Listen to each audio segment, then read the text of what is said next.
voltamos. A nossa parceira veterinária de hoje é a Luiziane. Já é figurinha conhecida aqui do programa, já participou várias vezes e hoje ela veio para falar sobre anestesia, a importância dela, de ter um profissional acompanhando como anestesista, não só na cirurgia, mas concentrado na respiração. Mas eu vou deixar ela falar, que ela vai explicar muito melhor para vocês. A Luiziane, veterinária. Bom, voltamos aqui na Clinivets para falar com a Luiziane Santarém, novamente. Hoje a gente vai falar sobre anestesia. Quais são os tipos e em que procedimentos são usadas cada tipo? Como é que funciona isso, Luiziane? Tudo bem? Tudo bem. Bom, a anestesia é uma área que está crescendo muito hoje em dia, né? Muitos profissionais estão se especializando, as clínicas chamam veterinários anestesistas para fazer os procedimentos, o que dá para o proprietário e para o animal muita mais segurança no procedimento. Ela pode ser usada em muitos aspectos, existem vários tipos de anestesia, né? O mais importante é, independente do tipo de anestesia que seja feita no teu animal, que exista um profissional que esteja cuidando exclusivamente disso, que é o anestesista. O que ele vai fazer? Ele vai cuidar dos parâmetros do teu animal, né? Não vai deixar que ele acorde, que ele sinta dor. Né? A gente sabe que o animalzinho que está dormindo na mesa cirúrgica, não está se mexendo, não propriamente não esteja sentindo dor. Isso só quem vai saber avaliar é um veterinário anestesista. Ele está anestesiado, né? Ele está dormindo. Mas a anestesia, para ser uma anestesia de qualidade, tem que estar dormindo, tem que estar inconsciente e tem que estar com analgesia. Ele não pode estar sentindo. Sim. A pior coisa é o animal, né, tá dormindo, não poder reagir contra uma dor e estar sentindo uma dor. Isso pode acontecer na anestesia humana e agora na veterinária a gente sabe também. Então, por isso a importância do proprietário sempre procurar lugares que tenham um anestesista responsável para fazer isso e que tu sabe que vai ter um profissional gabaritado que vai ser responsável para cuidar unicamente do teu animal. De como ele tá, o que ele está sentindo, o que ele não está sentindo, se ele vai sentir dor depois da anestesia. A anestesia, na verdade, ela não é um procedimento que se faz só durante o procedimento cirúrgico.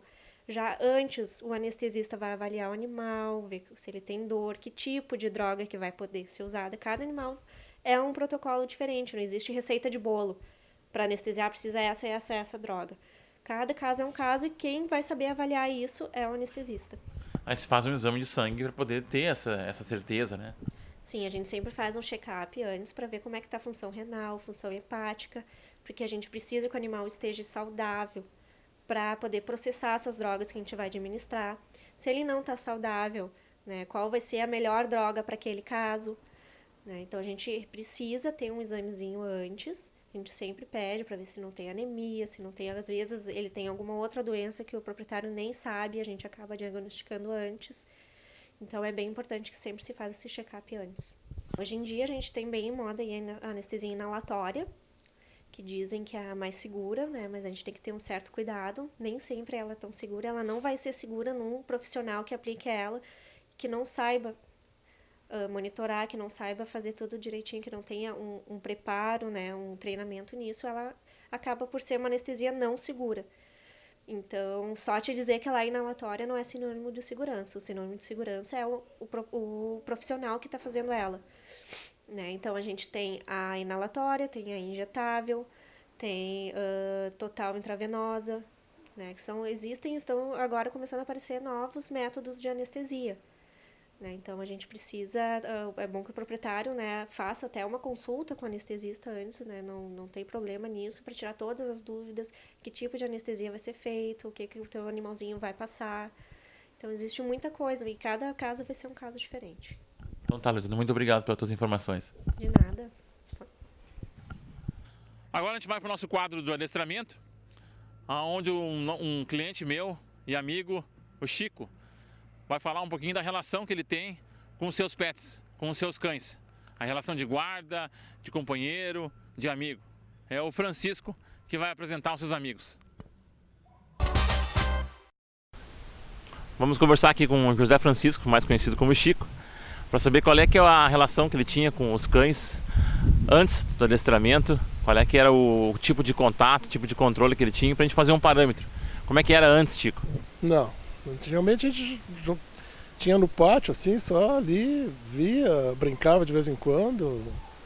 E tratava bem, né? Mas só mais utilizava eles do que curtia eles, vamos dizer assim, né? Não tinha muito aquela coisa de hoje em dia, né? Que a gente trata. Cachorro no colo. Cachorro no colo, né? Tratando com mais carinho, né? Dependente mais deles até também, né? Morava em apartamento, não tinha condições de ter um cachorro. Aí, Ainda mais um filho no apartamento. ainda mais um pequenininho aí que quando comprei ele, que eu ganhei praticamente, né? Da minha esposa agora. E foi uma realização, né? E, só que a dona da casa que nós compramos não nos entregou no tempo hábil, né? E aí tive que ficar um mês com ele dentro de um apartamento. Aí tu mais ou menos tu imagina o que é um fila, apesar de filhote, dentro de um apartamento. Fazendo necessidades fisiológicas, né? Que não são poucas. Fazer necessidade, roendo tudo que pode roer, né? A maior bagunça possível, né? Mas a gente tem que suportar. Quando viemos para casa, né? Aí melhorou. E daí, quando foi decidido adestrar ele, como é que foi essa conversa em casa? Nós tivemos levando ele na veterinária, né? E a veterinária nos disse assim, ó, vocês têm noção do que é um fila? Eu disse, não, eu tive sempre cachorro, né? Achando que entendia alguma coisa. E ela disse assim, vocês vão ter que adestrar esse cachorro, né? Inclusive até castrá-lo por causa que ele não se tornar muito violento, né? Aí eu disse, olha, por mim não, né? Tem que ficar tranquilo. Só que aí viemos para casa, aí quem queria mandar na casa era ele, né? E eu, por ser maior, corpulento, até conseguia nominar ele. Agora a minha esposa e a minha enteada ficavam à mercê dele, né? Ele fazia. Aí ela disse, não, vamos fazer um adestramento, porque, né, nós moramos os três juntos, não adianta nada eu comandar ele e elas não, né? A coisa tem que ser mútua. E eu pensava assim, adestramento, eu não quero cachorro para rolar, para pular, para se fingir de morto, para deitar, para dar patinha, isso eu não quero. Quero um cachorro fila, quero um cachorro de guarda, quero um cachorro que cuide da casa, não que fique, né, se assanhando para todo mundo que entra na casa. E não entendia, e no começo foi meio contra, né, não queria muito esse negócio de adestrador. Mas um dia a minha esposa disse, não, se não dá para continuar. Aí a primeira vez que tu veio, que nós conversamos ali, eu comecei a cair a ficha, né? Comecei a antenar e ver que, sabe, o tempo é outro e o adestramento desse aí se faz necessário, né? E aí com o tempo mudei minha opinião e valeu tudo possível, né? Porque hoje em dia o relacionamento é outro, né? Tá calmo, obedecendo. Na hora de comer ele não se avança mais na mão da gente. Espera para comer. Espera para comer. Manda ele pro canil, ele vai sem... Inclusive obedece a Carol, né? Inclusive a Carol, é uma das que ele mais obedece também. Depois nós adquirimos essa mocinha aqui para Carol, porque a Carol gosta de bichos, né? De cachorro, e para ela brincar muito com o LED já estava ficando meio complicado. E ela queria um, então nós adotamos essa aqui, lá em Taquara. E quando viemos para cá nós ficamos meio assustados, né? Porque o tamanho dela, o tamanho do LED, só que um lanchinho para ele, né? Sim. E as meninas, né? A Carla e a Carol tinham muito mais medo que ele fosse matar a cachorro. Sim. E ele, quando largava ela aqui, ele queria mostrar quem manda para ela, né? Como ele queria fazer com a gente antes. E o hábito sempre é proteger, né? E daí depois da orientação que foi recebida, elas começaram a perceber que proteger não resolvia, né? Não, era medo, né? Elas achavam que não podiam largar para ela. E eu, sabe que santo de casa não faz milagre, né? Eu dizendo não adiantava nada, né? Depois ouvindo a ti, né? Que entende melhor, aí elas começaram a perceber, né? A maneira de apresentar ela para ele, a gente não tinha noção nenhuma de como ia fazer isso, né? Ele começou, no começo, ele mostrava para ela quem mandava, ela começou a ser submissa. Agora não, agora a gente está bem, sabe? Os dois brincam, rolam no chão, fazem a maior bagunça, né? A família cresceu, hoje tu tem um guarda e tem um parceiro e tem um de companhia de colo. Dizem as meninas, né, que o Led é meu filho e essa aqui é minha neta, né? Bem a ideia do meu amigo é o bicho, né? Conversando, dando entrevista e com a mocinha no colo ali. É uma figura. Pessoal, agora a gente vai para o nosso quadro bem humorado, né? Sempre com as peripécias dele, que é o Peludo. Vai daí, Peludo. Hoje eu queria dar uma dica relacionada às brincadeiras também, mas também sempre lembrando aqui a relação de liderança com o seu pet, certo? Uma situação que foi observada aqui de brincadeira com o cão é um cuidado especial para não tornar uma brincadeira obsessiva. Isso é um problema que ocorre às vezes com algum animalzinho. Ele fica obsessivo, como se fosse um tique, sabe? Ele tem um tique. Como eu estou tendo agora, de balançar a cabeça. Então, amigos, tem que ter cuidado. Às vezes um animalzinho pode ficar obcecado por uma bolinha, por um ossinho, enfim, por qualquer brinquedo. Quando você insiste em brincar com ele só com aquele brinquedo. Então, o ideal é você variar. Não brincar sempre com o mesmo brinquedo. Na mesma situação, varia a situação, varia o brinquedo, para ele não ficar obsessivo, obcecado por aquele brinquedo, por aquela bolinha. Meu amigo Tyson aqui é um pouquinho obcecado pela bolinha. Mas ele já está um pouco melhor. Mas já foi pior. Às vezes ocorrem situações perigosas, como cães que se interessam por pedras. Terrível isso. Terrível.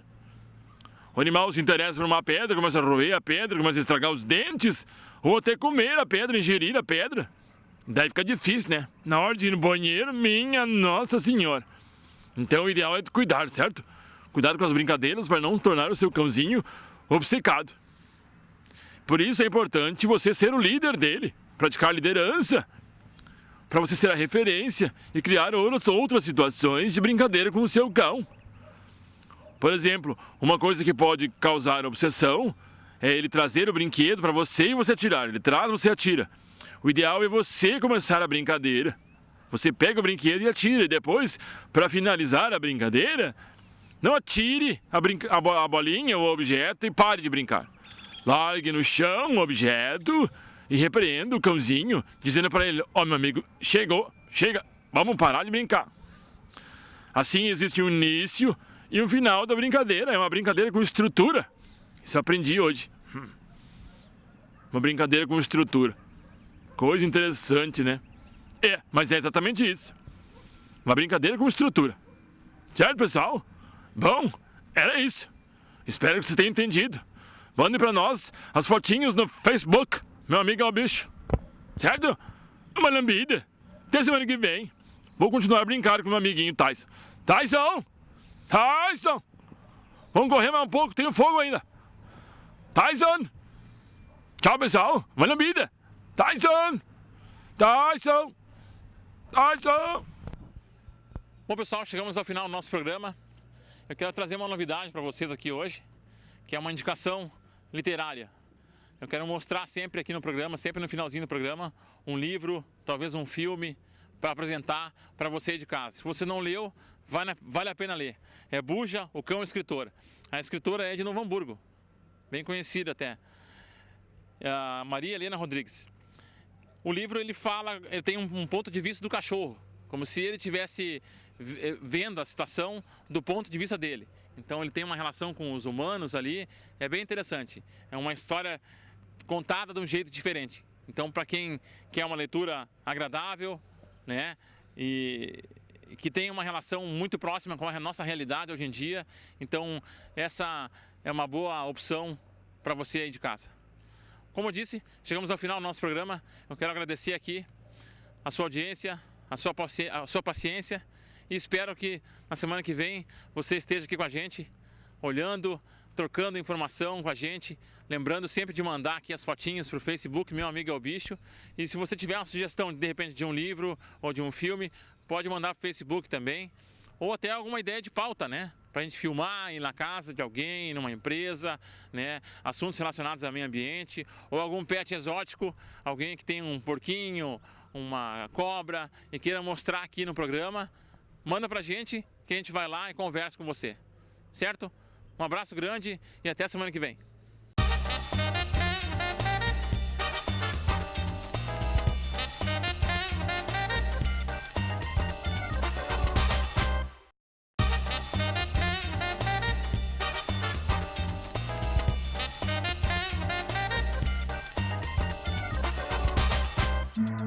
Yeah.